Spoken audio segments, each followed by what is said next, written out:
Hello everyone! Welcome to this game. Thomas Was Alone. This game was gifted to me on Steam back in 2016 by Wario Land Gold Pyramid, with intent of streaming this game for a blind run for him. Before anybody gets any ideas, please do not gift me any more games for the sake of me streaming them because, well, it took me 2 years to get to this. I'm kind of bad about that, so don't do that. Anyway, this should be an interesting game here. I assume it's going to be an interesting game because Wario Land wanted me to really play it, and in fact I'm going to be playing it blind, so, well, let's get it started then.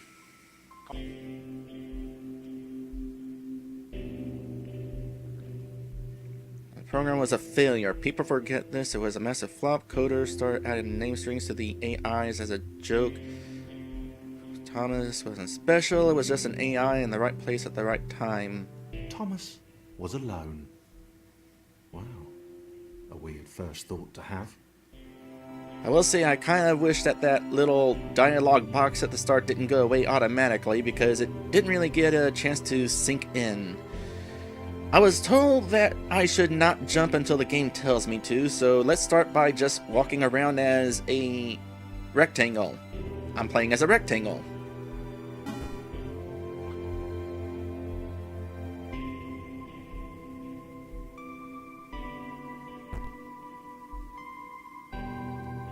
Wario Land is asking me if I already configured the controls. Yes, I did. Thomas I was smart. decided to start listing his observations for posterity. Okay. 1, the whole alone thing. 2, portals. They led somewhere. He'd yet to work out where. 3, falling. Thomas was absolutely fantastic at falling. He was almost as good at falling as he was at observing. For a moment there, I thought I was going to have to make observations myself. But hey, if the game's going to do it for me, I don't need to talk.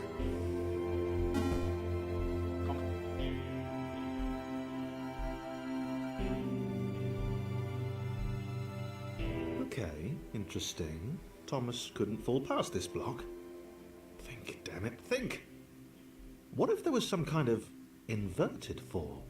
Some way to... what's the word? Jump. Hey, the narrator ad-libs like I do. Sometimes. Not all the time. That would get annoying. It worked! Thomas had solved the great inverted fall mystery. This is interesting. I didn't expect this adventure to be narrated.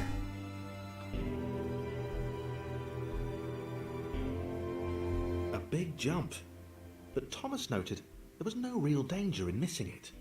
The world didn't want him to fail here. It was pushing him, but gently. Good game design.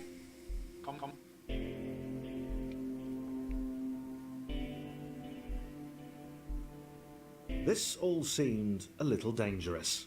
The world was not to be trusted. It was unstable, and it seemed to Thomas that it could let him down at any moment.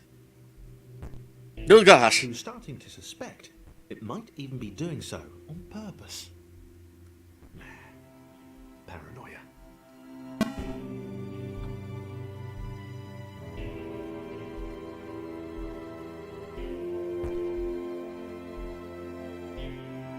Thomas wondered whether the portals were actually taking him anywhere. He felt like he was making progress, but there wasn't really any way to know. He seemed to be moving predominantly up and to the right, which might, or might not, be important. I'm hesitant to jump into the portal before the narrator finishes, because that might interrupt him.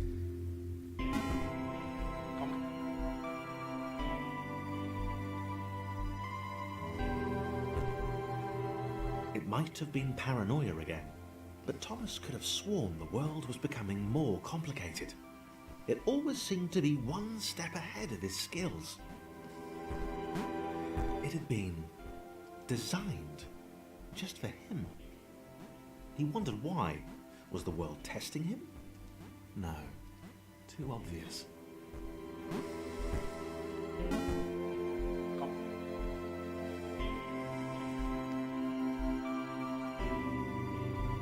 Something about the boiling, toxic, glowing water intimidated Thomas. He didn't like it. He certainly didn't want to swim in it. He made another mental note. 4. Water. Not good. To be avoided. Deathwater. What is the deal with this?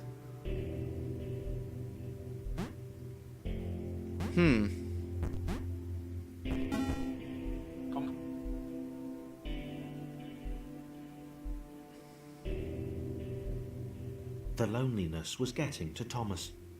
No amount of observation or obsessive note-taking could combat that. Thankfully, I am not alone. I have people in the Twitch chat.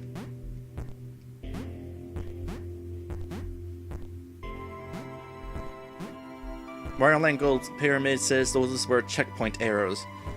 Good to know.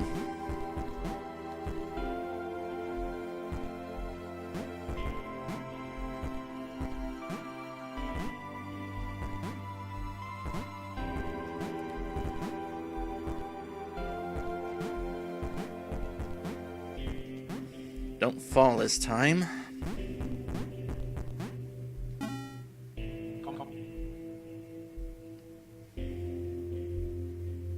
Thomas had a new theory. The world was training him. He could feel himself getting smarter. There was the mental list to consider. Over the minutes and seconds since his spontaneous generation, he'd become a pretty skilled jumper. I can't help but notice... Was evolving. He just wished he had someone to share it with.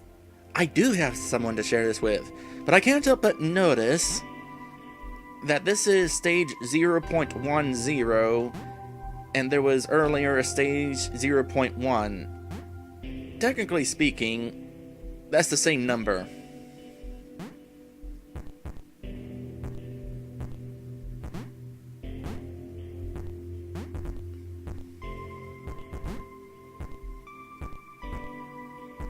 I probably don't need to wait too much for the dialogue to finish. I just need to avoid going through the door too soon.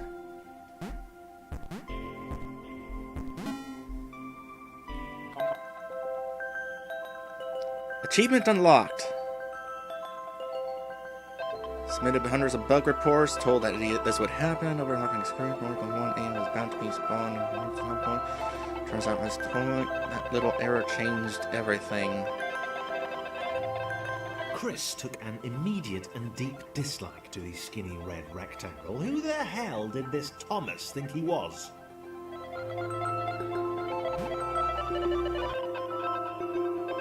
Oh.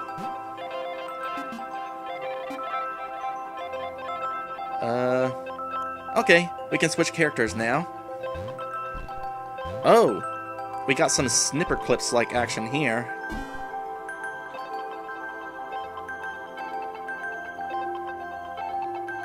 Chris had been doing fine. He wasn't the highest jumper, but he'd held his own. He'd even been graceful at times. Well, not technically graceful, it's probably the wrong word, but you know, fine. There was that skinny little runt leaping about like he owned the place.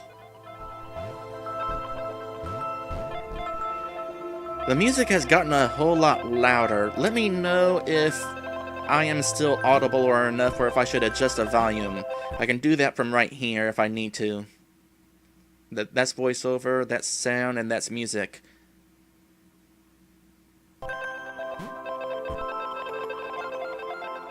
I am still audible, that is good to know.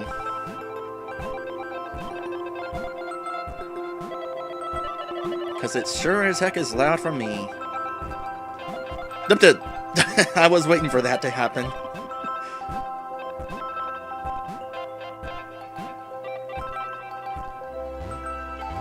Glad I configured the buttons ahead of time. So Thomas ain't alone no more, by the way. It's just not a mutually accepted lack of aloneness.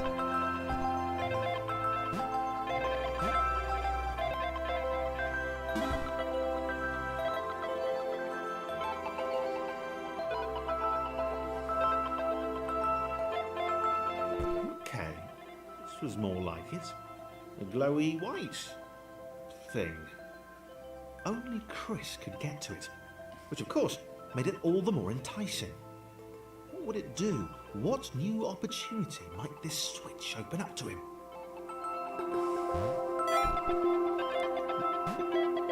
Great, great. Another chance for Thomas to jump slightly higher than Chris. How fortunate. Seriously, this made the whole switch pressing thing entirely worthwhile.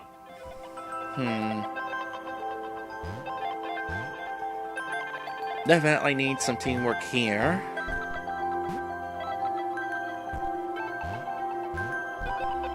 So, judging by the colored cubes down there in the lower right of the screen, I can only assume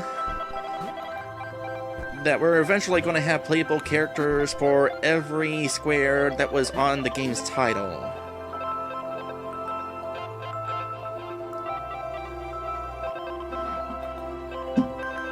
Was this good? Because on the surface, it did not seem good. Chris was pretty scared. Little Red seemed fine, happy to be on his merry little adventure. Chris couldn't shake the feeling that things had taken a significant turn for the worse since Thomas had joined him. Sure, he'd been able to piggyback his way to ever so slightly higher platforms, but where had that got him? Well, to ever so slightly higher platforms, which was sort of his point.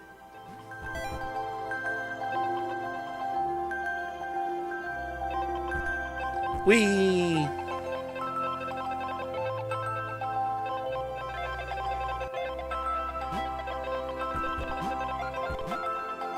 So I turned the volume down on my TV, so that's going to definitely help me out here. Ah, those are some long jumps. The question is, can Chris make these small jumps? Probably, yep, easily. Doesn't need Thomas's help. Just need to be good at timing narrow platform jumping. Always a tricky thing to do.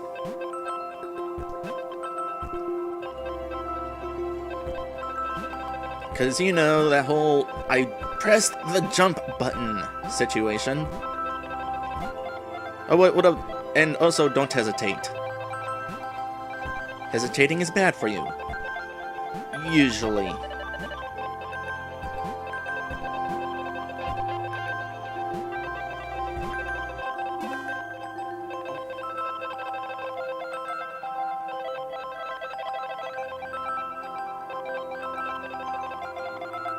Chris stared at Thomas with pure hatred.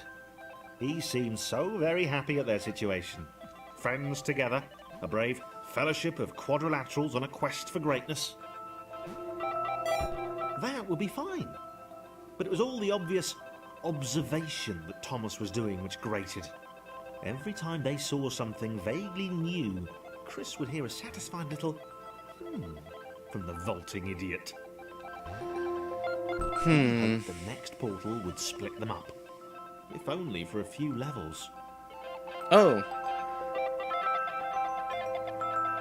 That is certainly a situation.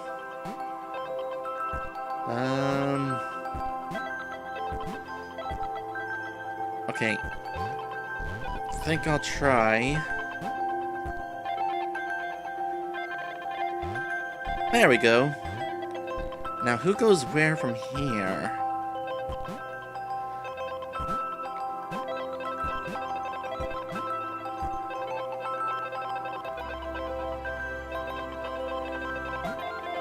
I guess this is going to be Thomas's path. By the way, while I'm thinking about it, I am apparently a Twitch affiliate now. That's pretty cool. So now you can buy those bit things if you wanted, whatever those are. More importantly, I've got myself a customized emote, which is not available yet. It's currently in the process of being what is the word? They're waiting for approval. The custom emote is waiting for approval. But in case you're interested, it is going to be looking like this. A raccoon hopping on you and licking your face. Because I feel like that is something that would totally be fitting of one of my, well, me.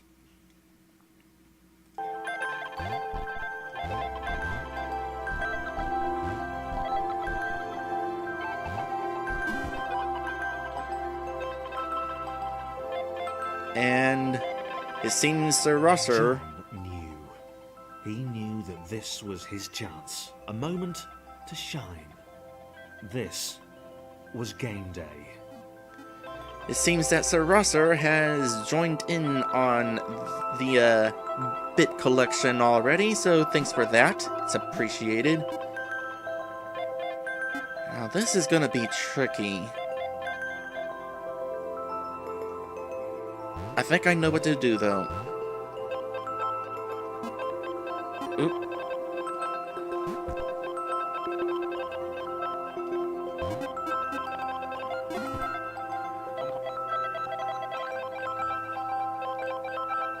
This would not do. John needed room to show off his exceptional skills. As it was, he was trapped on the wrong side of these little dot things. Where'd they come from, anyway?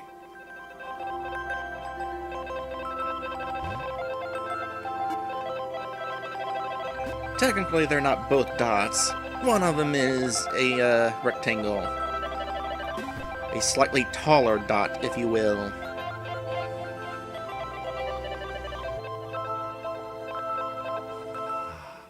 John inhaled the air of the open space, and it smelled of awesome.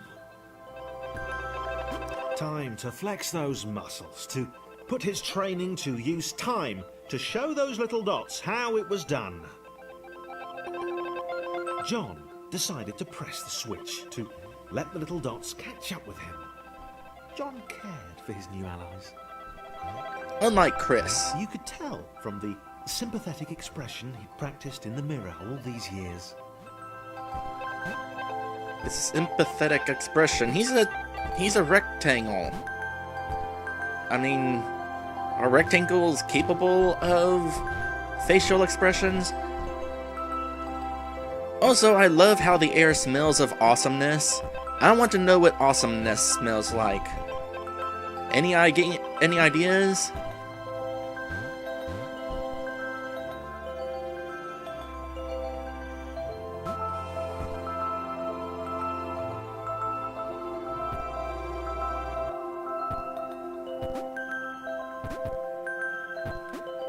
Time for Thomas to shine? Or John to shine again?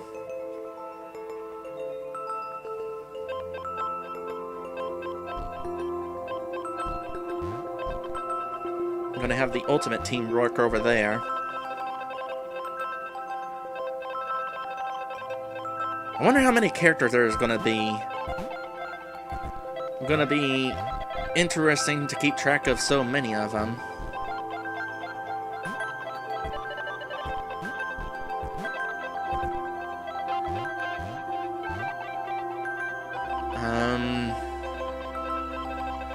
Can you jump? No, they cannot jump whenever there's somebody on top of them.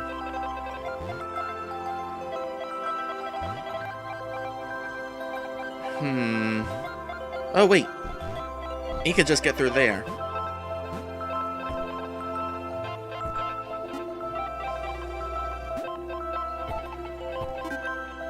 Yeah, I kind of figured John would be able to hop that.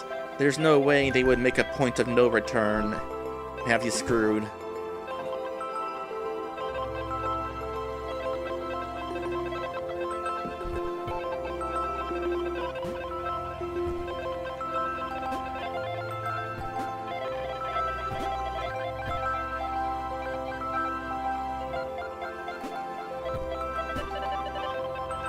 John is bouncy.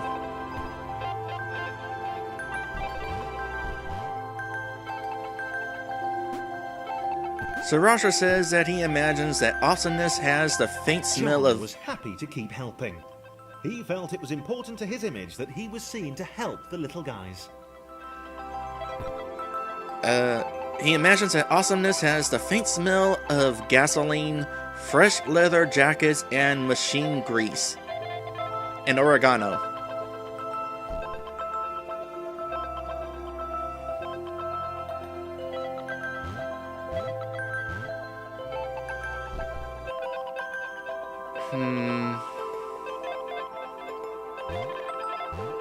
Okay, gonna have to do something that I did earlier.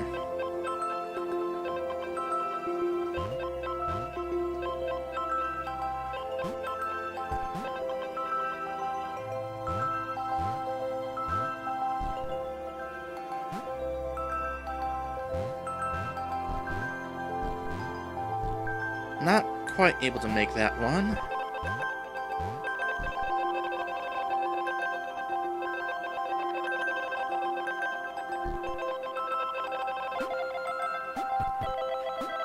Okay, I really like John's movement. Whee! This is definitely becoming complicated.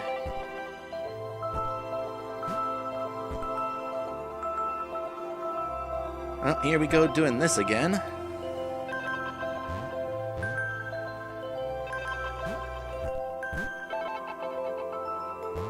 Actually, he can jump that on his own there. Here, on the other hand, he can jump that too.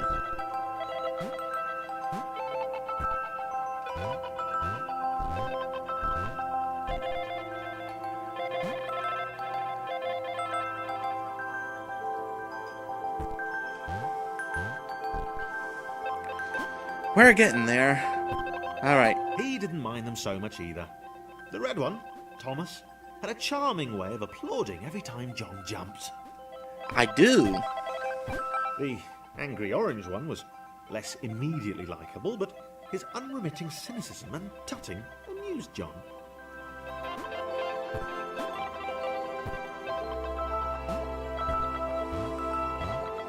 Oh, wow. They're definitely making this kind of complicated to get around. Can he make this jump? Oh, thank goodness. Not very well, but he made it.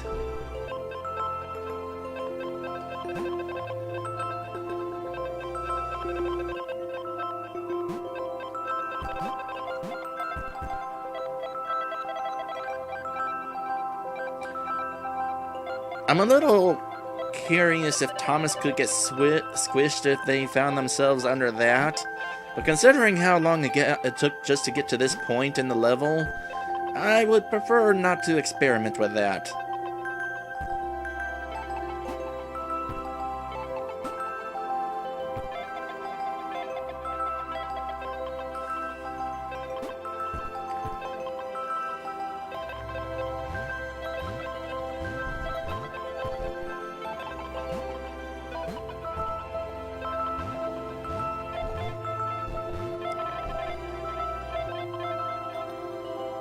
Is that a thing over there? That looks like a thing over there.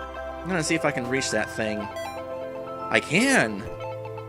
Achievement unlocked. They seek it. They seek it there. Okay, there's hidden collectibles. Neat.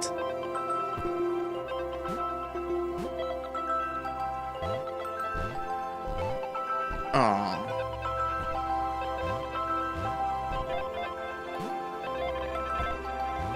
Gonna have to keep an eye out for those things though, because they're kind of hard to see.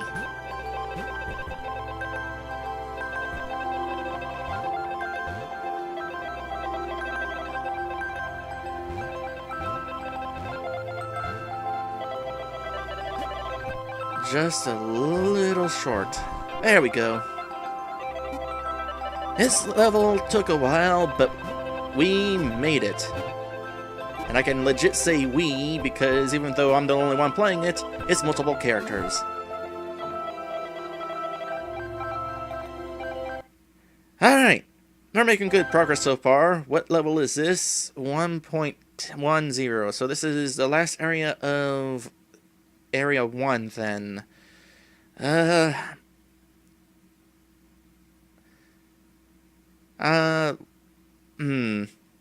No.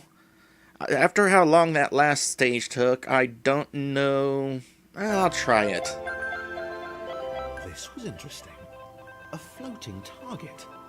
This would require coordination, balance, and timing. John was sure the dots would be lost, but he was happy to guide them to triumph. Maybe that's what the dots were for. They were there to extend John's reach, to make his performance even more impressive. John liked the thought. He decided to keep them. Whatever happened to the whole thing where they were going to be split apart?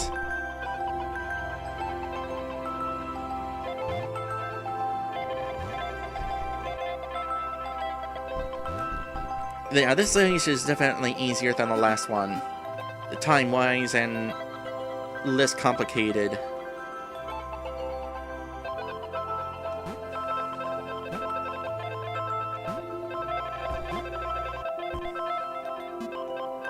Oop. Hold on. Get back in there, please. Thank you.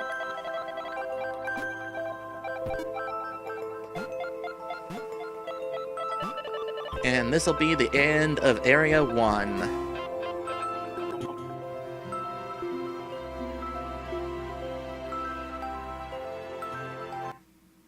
Oh, hey, there is a way I can just keep that on screen. I can just pause the game.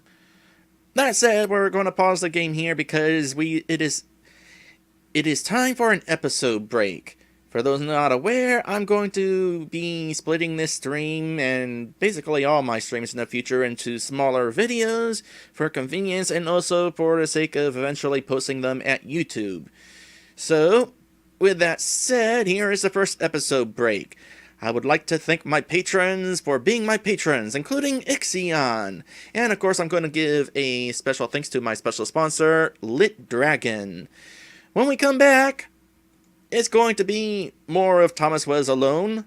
And, well, there's probably not too complicated from there, but it appears we're going to be having a new character, so that'll be neat.